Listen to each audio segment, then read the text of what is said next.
New Jersey high school, that is to say, under fire after President Trump's name is removed from 2 students' yearbook photos. You can see them wearing the name on their clothing.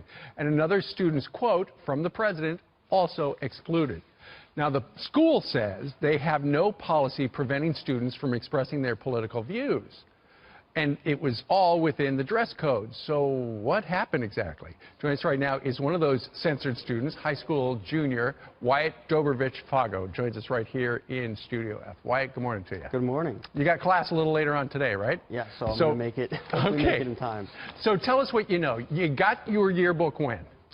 Last week at about Wednesday. All right, and you opened it up, very excited to see that sweater that you're wearing right there. Yes, and what'd you see? It wasn't there. It was cropped out of the yearbook, as well as my sister's quote was cropped out of the, was not put into the yearbook. Right, and we can put up the images. It wasn't just that your photo was cropped. Somebody photoshopped Trump off that. And it wasn't just with you, was it? It was with another student in my grade. And so when you put all these stories together, there's definitely something going on. There was a deliberate attempt to censor and to silence someone's freedom of speech. All right. When you realized, and there's the other student, his name is Grant? Grant, yeah. All right. And clearly Grant's shirt has been so blatant, photoshopped. Yes. There's no doubt about what had happened there. The big question is, what happened? Any idea? I don't know. I guess someone just didn't like our president and wanted to not have him in the yearbook, but that's taking away mine, Grant's, and my sister's freedom of speech and freedom of expression. Sure. Keep in mind, Donald Trump is the president of the United States today. It's a part of history. It's not like they can just Photoshop that away. He's the president.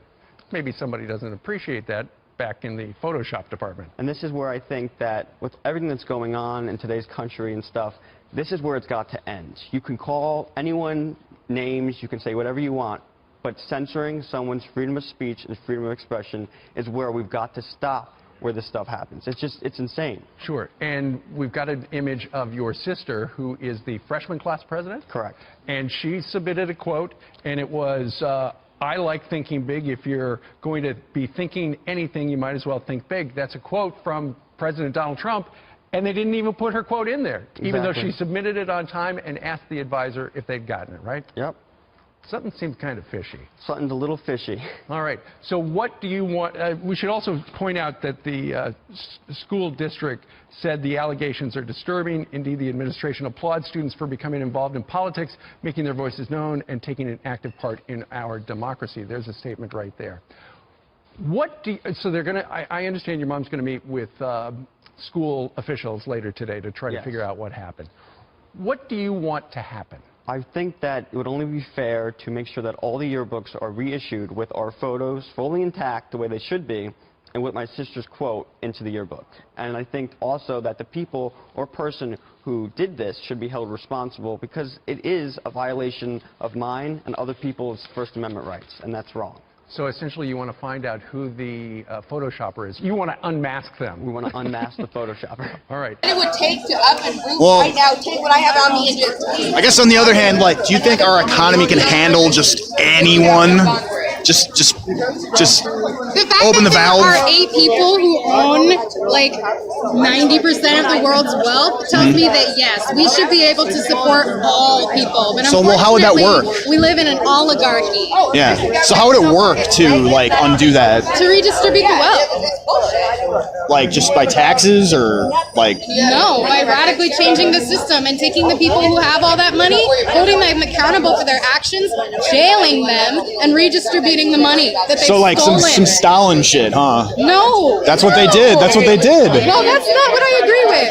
That's not well, what I'm saying. you said jail them. Listen, Iceland did it. Iceland had a completely peaceful revolution. Nobody was hurt. Not a shot was fired. Okay. Yeah. Stalin enacted genocide. Okay, that's completely different from what I'm talking about. And he had the gulag. Hey, what's cracking, dude? He did the gulag and everything, and the imprisoning of capitalists and all that crap, and Yeah, well, I'm not saying redistributing capitalists. I'm saying the people who have committed crimes against humanity in order to amass the 90% of the wealth that they own have stolen from the rest of humanity. They've committed crimes against humanity, and that's documented. And they continue to get away with it. Can you name those people? Well, there's... I can. Rothschilds, the Rockefellers, Queen Beaches to the Netherlands. Some of these people you speak of, they're women, old women, not men. I know, I'm not saying that. I'm not saying that. See, I thought you just meant the rich in general. They're not all men. They're all, a lot of them are women. Sure, they're family. Do you mean the rich in general should be treated like that, or just people who committed crimes? People who committed crimes against humanity. Like, and as the decades move along, we're going to realize that the way that the gas industries and the coal industries have affected our planet are crimes against humanity. What do you think about the Saudi Arabian government? Do you think that they fall into that category? I've never been to Saudi Arabia. You should go. You should go. Shouldn't you go? No, I should not go. No, I have lots of reasons for not wanting to go. Well, you're a woman. They'll love you there. I'm just kidding. Just kidding. Okay. Yeah. No. No, they don't. But they fall into that category.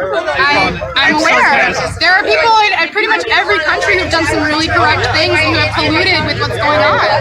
Yeah. Now, before we kick off today, we are going to pause just for a moment to remember the two young Australian women who so tragically lost their lives in the recent terror attacks in London. The tragic events that took place in London last Saturday night.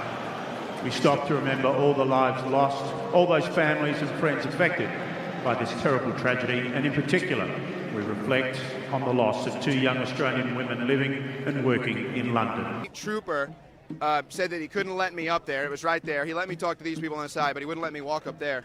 I do believe that I can walk up around the back, though. So that's what I'm going to attempt to do, just to document this for you. But as you can see, 6 minutes on the side of the non-communists, and it's really peaceful, really nice people. Look at this, guys. Look, nice people. Oh, my gosh. Wow. Hey, I went over there. I tried to talk to them. I got nothing but hate and screamed at. Why? You guys are so nice. What's going on here? Uh-oh. Oh, there they are. Look at this. Look at this. Regressive. What did he say? I don't know. This is sad. This is sad. All I wanted to do was talk to these people. That's all I wanted to do. All I wanted to do was talk to these people. Look at these smiling faces, and they block our free speech, folks. They block our free speech. These guys ruin everything. They're going to ruin our country, too. Hey, don't touch my equipment, all right? I'm going to walk through here. Yeah, excuse me. You touch my equipment, man. Get out of my way, please. Hey. Hey, can you guys move? I'm trying to document this.